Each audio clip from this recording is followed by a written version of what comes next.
Hello बच्चों, आप कैसे हैं? आशा करता हूं कि बहुत अच्छे होंगे आप लोग। देखिए, आज अपना जो टॉपिक है some basic properties of the definite integral.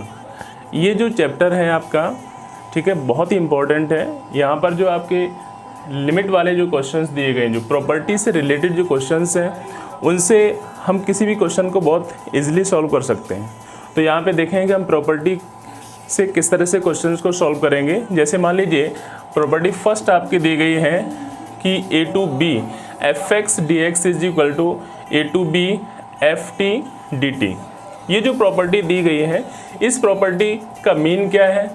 देखिए, जैसे suppose that A to B integration of A to B f x is equal to integration A to B f t d t दिया है। तो इसे किस तरह से सॉल्व करेंगे? मीन्स इसका क्या है? जैसे मान लीजिए मैंने क्वेश्चन लिया ए टू बी, या ए टू बी की जगह हम लिमिट को चेंज कर सकते हैं। मैंने लिया 1 से 2, ठीक है, एक्स स्क्वायर डी एक्स। अब यहाँ इसे जब सॉल्व करेंगे तो ये बेटा हो गया आपका, इंटीग्रेशन करेंगे तो एक्स क्यूब अपॉन 3, लिमिट आपके 1 से 2। ओके, अब इसे जब सॉल्व किया जाएगा तो आपको मालूम है, पहले रखेंगे 2 का क्यूब अपॉन 3 माइनस 1 का क्यूब अपॉन 3, ठीक है। ये कितना हुआ? 8 अपॉन 3 माइनस 1 अपॉन 3। जैसे ही आपने इसको सॉल्व किया तो ये हो गया आपका 7 अपॉन 3। अब यहाँ देखें आप, यहाँ लिखा हुआ है ए टू बी एफ टी। इसका मतलब है कि यहाँ लिखेंगे 1 से 2, यहाँ पर आपका टी स्क्वायर डी टी। इसका मतलब है कि जब हम इंटीग्रेशन करेंगे तो इंटीग्रेशन टी की पावर 3 अपॉन 3 और लिमिट आपके 1 से 2।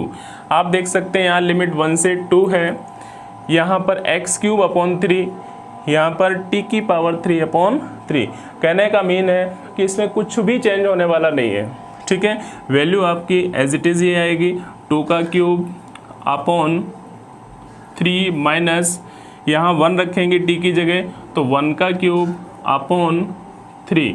ये होगा बेटा 8 upon 3 minus 1 upon 3 means 7 upon 3।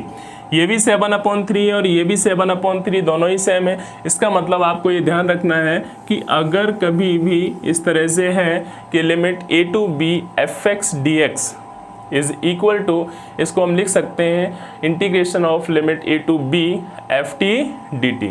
Is it clear? अब देखिए सेकेंड प्रॉपर्टी क्या है कि integration of f x limit A to B, अगर इसकी लिमिट को हम चेंज करते हैं तो यहाँ पर सिर्फ नेगेटिव साइन आएगा। सॉल्व करने पर सिर्फ क्या चेंज होगा? Negative sign. जैसे देखिए ये कितना है आपका A to B f x, और यहाँ माइनस, जहाँ पर b है तो ये हो जाएगा v to a f x और dx। मीन्स क्वेश्चन का जो आंसर है सिर्फ नेगेटिव आएगा, इसमें कुछ भी चेंज नहीं होना है, सिर्फ आंसर क्या होगा? नेगेटिव हो जाएगा। प्रॉपर्टी नंबर 3 देखें तो प्रॉपर्टी नंबर 3 जो आपकी दी गई है, integration of A to B f x d x is equal to integration of A to C f x d x plus integration of C to B f x d x. सबसे important ये है कि हमें ये मालूम होना चाहिए कि इस प्रॉपर्टी का यूज कब किया जाएगा। तो बच्चों ये ध्यान रखना है कि इस प्रॉपर्टी का यूज आपने एक कंटिन्यूस और डिसकंटिन्यूस फंक्शन के बारे में जानते हैं कि जब फंक्शन आपका कंटिन्यूस होता है तो कंटिन्यूस फंक्शन में आप जो है ए टू बी इस लिमिट का यूज होता है। लेकिन अगर फंक्शन डिसकंटिन्यूस है, जैसे मान लीजिए कोई ग्राफ है, ये आपका 0 से हो गया, यहाँ से यहाँ तक 0, ये a और ये आपका b। मान लीजिए ये यहाँ से यहाँ और फिर यहाँ से ये ब्रेक हो गया। इसका मतलब ये जो पार्ट दिया गया है ये आपका C, तो फंक्शन ब्रेक हो गया। इसका मतलब पहले A से C और फिर C से B, ये जो पार्ट है इनको दो पार्ट्स, पहले इसका निकालेंगे फिर इस पार्ट को फाइंड करेंगे और दोनों को जब ऐड करेंगे तो ये हो जाएगा फाइंड करने का वे A से C और C से B, इसलिए A to C fx dx plus C to B fx dx। तो आप ये ध्यान रखो कि जो मॉडुलस वाले फंक्शन होंगे उनमें इसका यूज़ किया जाएगा, समझ रहे ना, मॉडुलस वाले फंक्शन होंगे उसमें इसका यूज़ करेंगे, अंडरस्टूड। तो इस प्रॉपर्टी को हम नेक्स्ट वीडियो में बताएंगे, तब तक नेक्स्ट प्रॉपर्टी देखें, property number 4। It is very important property और इस प्रॉपर्टी का यूज़ क्वेश्चंस में 98% क्वेश्चंस में इस प्रॉपर्टी का सबसे पहले यूज़ करेंगे। प्रॉपर्टी नंबर 4 का 98%। देखें ये प्रॉपर्टी है क्या,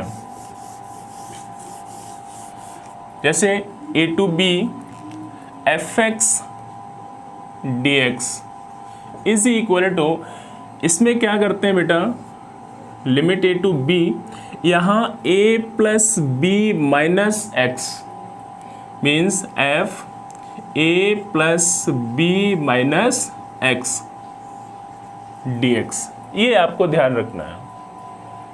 मतलब लिमिट को ऐड किया माइनस जो भी फंक्शन x dx कर देंगे।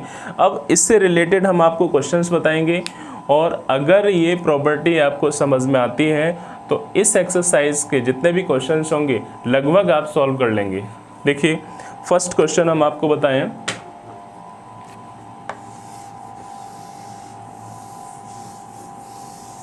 पहला क्वेश्चन बेटा क्या है कि जैसे 0 to π/2 ये आपका sin x upon sin x plus cos x dx है। और अगर आपसे कहा जाए कि इस क्वेश्चन को सॉल्व करना है तो सॉल्व करने से पहले हम ये देखेंगे कि अगर 0 प्लस π/2 ऐड किया तो कितना हो गया, 0 प्लस π/2, 0 प्लस π/2 माइनस एक्स, अगर इसे सॉल्व करेंगे तो ये हो जाएगा आपका π/2 माइनस एक्स। ठीक है, कहने का मतलब ये है कि अगर यहाँ पर π/2 माइनस एक्स रखते हैं तो वैल्यू चेंज होती है, ठीक है, लेकिन डिनोमिनेटर में कोई चेंज नहीं होना चाहिए, तभी इस प्रॉपर्टी का यूज़ कर सकते हैं। जैसे मान लीजिए हमने इसका यूज़ किया, ये जब भी इस तरह का क्वेश्चन हो तो सबसे पहले आप लिखेंगे i इज़ इक्वल टू, क्या लिखेंगे, i इज़ इक्वल टू, जैसे अपने आपने i इज़ इक्वल टू लिखा 0 to π/2 sin x upon sin x plus cos x dx, ये इक्वेशन फर्स्ट। यहाँ पर आप क्या करेंगे, 0 प्लस π/2 माइनस एक्स, सॉल्व किया तो ये हुआ आपका π/2 माइनस एक्स। तो जहाँ जहाँ आपको x दिखाई देता है उसकी जगह आप π/2 माइनस एक्स पुट कर दीजिए। तो ये कितना हुआ आपका 0 to π/2, यहाँ देखेंगे आप sine π/2 minus x upon sine π/2 minus x plus cos π/2 minus x dx। ठीक है बेटा, अब आप देखें, अब नेक्स्ट स्टेप क्या होगा आपका 0 to π/2, ठीक है, साइन 90 माइनस थीटा क्या होता है, कॉस थीटा, तो इसे आप लिख सकते हैं cos x upon same as a cos x plus, इसको कितना लिखेंगे, इसको लिखेंगे आप sine x dx, equation number second. इसके बाद में आपको ध्यान रखना है, सबसे पहले i इज इक्वल टू लिखना है, सेकंड कंडीशन है कि आपको lower limit plus upper limit minus x करना है। थर्ड में आपको ध्यान रखना है कि जहाँ जहाँ x है उसकी जगह इस वैल्यू को पुट करना है। सॉल्व करने के बाद में जो इक्वेशन आएगी वो इक्वेशन सेकंड होगी। इसके बाद का जो स्टेप है इक्वेशन फर्स्ट और सेकंड को ऐड करना है। तो एडिंग या add equation first and second. First और सेकंड इक्वेशन को जैसे ही ऐड करेंगे ये भी आई और ये भी आई और आई हो गया आपका 2i इज इक्वल टू, इसको बेटा 0 to π/2 sin x upon sin x plus cos x dx। अब इसको क्या लिखेंगे, ये भी आपका 0 to π/2 ये cos x upon cos x plus sin x dx। आप देख सकते हैं sin x plus cos x लिखा जाए या cos x plus sin x लिखें, दोनों की वैल्यू सेम ही है, तो डिनोमिनेटर इसका सेम है। तो क्या लिखा जा सकता है इसको, 0 to π/2 ये हो जाएगा आपका sin x plus cos x upon sin x plus cos x dx। अब आप देख सकते हो कि न्यूमिनेटर और डिनोमिनेटर दोनों सेम है, इसका मतलब इसे कैंसिल करेंगे। जैसे ही कैंसिल किया तो ये हो गया आपका 0 to π/2 only dx means 1 dx। और 1 dx को जब इंटीग्रेट करेंगे, यहाँ पे 1 लिखना चाहो तो लिख दो, नहीं ओनली dx। जैसे ही इसको इंटीग्रेट करेंगे तो बेटा कितना x आएगा, अगर यहाँ t होता तो t होता, अगर y होता तो y आता। तो यहाँ लिखेंगे x, यहाँ आपने 0 to π/2, ठीक है। अब इसे सॉल्व कर दीजिए। जैसे ही आपने सॉल्व किया तो ये कितना हुआ आपका π/2 माइनस 0 मीन्स π/2। अब देख सकते हैं कि 2i is equal to π/2। Value किसकी फाइंड करनी है आपको, i की, तो ये हो जाएगा i is equal to π/2 into 2, ये हो गया आपका π/4। Is it clear. तो ध्यान रखना है कि इस तरह से आपको क्वेश्चंस को सॉल्व करना है। नेक्स्ट क्वेश्चन देखिए इससे रिलेटेड,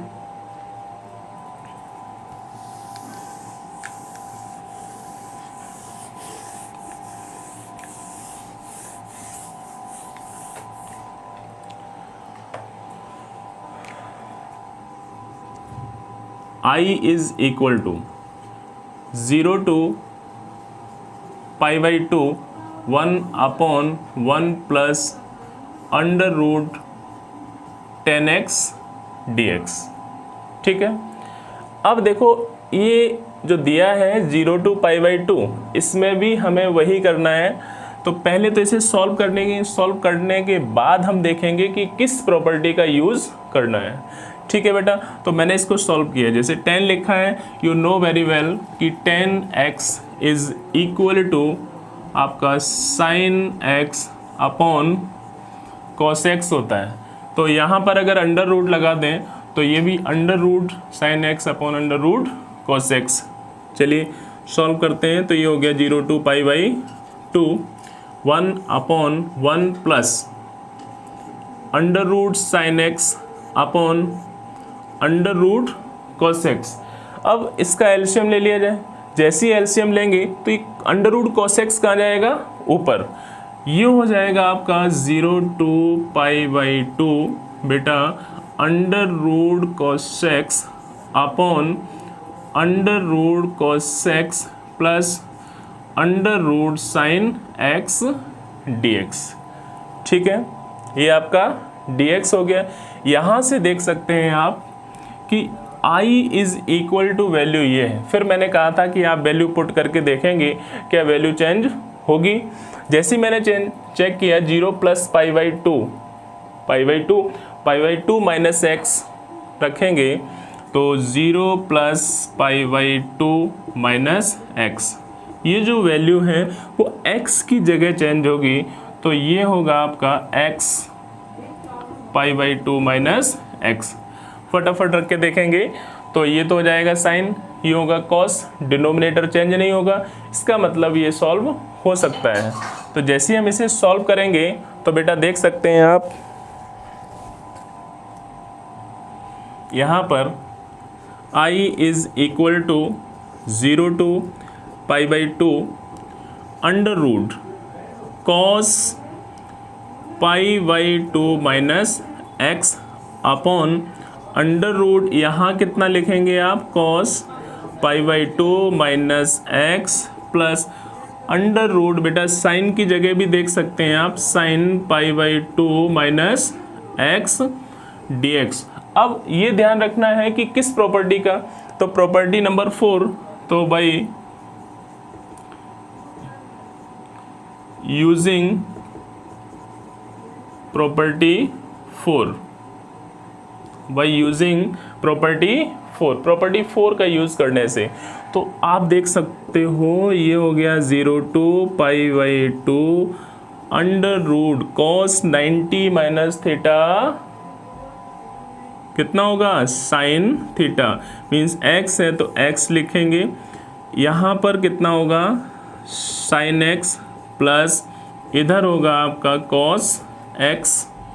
अब आप देखो ये जो है इक्वेशन फर्स्ट और ये इक्वेशन सेकंड, फिर मैंने क्या बताया था, इसको ऐड करेंगे। जैसे ही हमने ऐड किया तो add equation first and second, first और सेकंड इक्वेशन को ऐड किया तो ये हो जाएगा i और ये आपका i और i हुआ 2i इज इक्वल टू कितना होगा बेटा, देखिए आप 0 to, मैं डायरेक्ट लिख दे रहा हूँ, आपको समझ में आ गया होगा। इसे और इसे एक साथ लिख सकते हैं, लिमिट सेम है तो 0 to पाई बाई 2, ठीक है। यहाँ पर under root cos x plus under root sine x upon base same है तो under root sine x plus under root cos x d x. देख सकते हो झट से कैंसिल होगा, जैसे ही कैंसिल होगा जिसकी जगह लिख सकते हैं 1, तो ये हो गया आपका 2i is equal to 0 to pi by 2 dx, ठीक है। dx है इसका मतलब 1 dx, इसको सॉल्व करेंगे तो x 0 to pi by 2, value put करेंगे, वैल्यू पुट करते ही ये हो गया आपका पाई बाई 2 माइनस 0, नेक्स्ट स्टेप में पाई बाई 2, ठीक है। i की जो वैल्यू निकलेगी i is equal to pi by 2 into 2 ये पाई बाई 4, कहने का मतलब है कि जो इसकी वैल्यू आएगी वो पाई बाई 4 आएगी, ठीक है। आई थिंक ये क्वेश्चंस आपको समझ में आ रहे होंगे किस तरह से इनको सॉल्व करना है। एक क्वेश्चन और देखेंगे, अगर बाई चांस देखो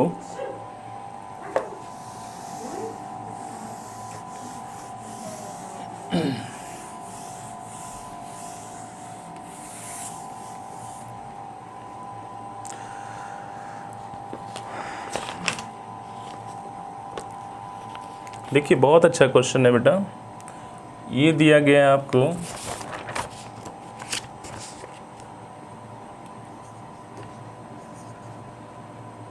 i is equal to 2 to 4 log x square upon log x square plus log 36 plus x square minus 12x, ये क्वेश्चन है, इसे सॉल्व करना है।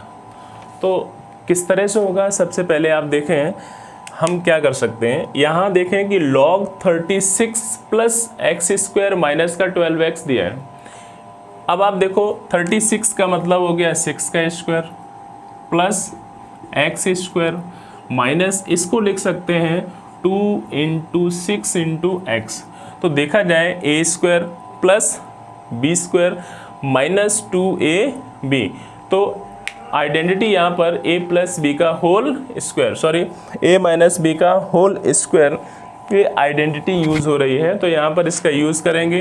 तो ये हो गया आपका 2 to 4 log x square upon यहाँ log x square plus log, इसे कितना लिखेंगे बेटा 6 माइनस एक्स का होल स्क्वायर dx।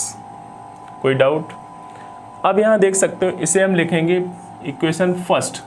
अब जैसे कि यहाँ पर लिखा हुआ है लिमिट 2 to 4, x की जगह चेंज करना है तो x टेन टू, ये हो गया आपका 2 + 4 - x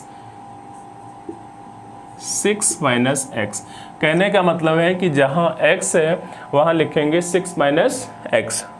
तो 0 to 2 to 4 log in place of x 6 - x का होल स्क्वायर अपॉन, यहाँ देखें आप log 6 - x का होल स्क्वायर प्लस log, यहाँ बेटा 6 माइनस, यहाँ x लिखा हुआ है तो यहाँ देखें आप x की जगह लिखेंगे आप 6 - x, ब्रैकेट चेंज होगा आपका का होल स्क्वायर dx।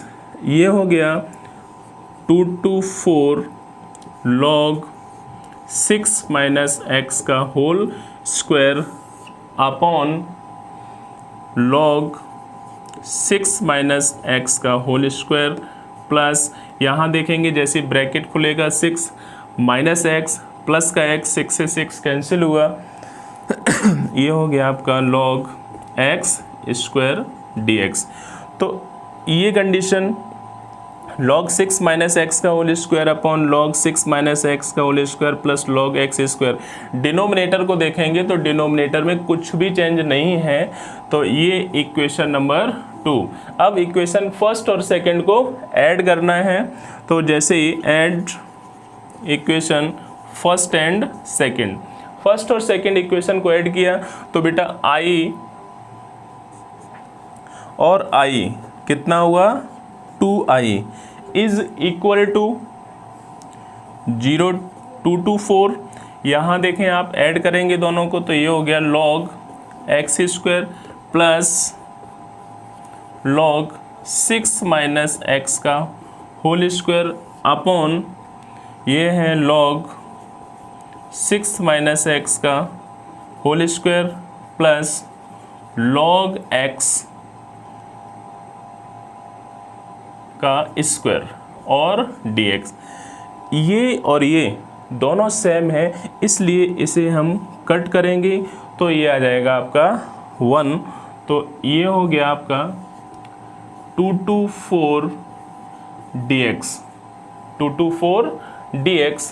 अब 2 to 4 dx से इंटीग्रेशन करेंगे इसका, तो जैसे ही आपने इंटीग्रेशन किया बेटा तो कितना आएगा आप खुद देख सकते हैं, x का 2i is equal to x 2 to 4।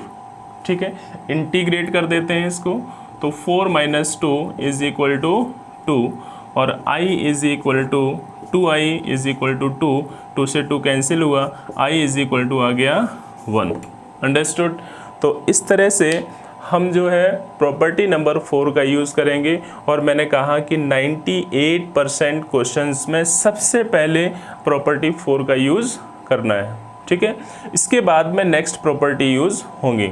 अब देखिए नेक्स्ट वीडियो में हम आपको बताएंगे कि प्रॉपर्टी 4 के बाद में 5, 6, 7 इन प्रॉपर्टी का किस तरह से यूज़ करेंगे और कहाँ कहाँ यूज़ होगा। लेकिन आपको ध्यान रखना है, फिर से दिमाग में फिक्स कर लीजिए कि मोस्टली प्रॉपर्टी 4 का यूज़ करना है। इसके बाद आपकी जितनी प्रॉपर्टी हैं चाहे फर्स्ट, सेकंड, थर्ड और 5, 6, 7 उनका यूज़ करना है और क्वेश्चन इजीली सॉल्व हो जाएगा, लेकिन आपको प्रॉपर्टी याद होनी चाहिए। ठीक है, फिर मिलते हैं बेटा नेक्स्ट वीडियो में, तब तक थैंक यू।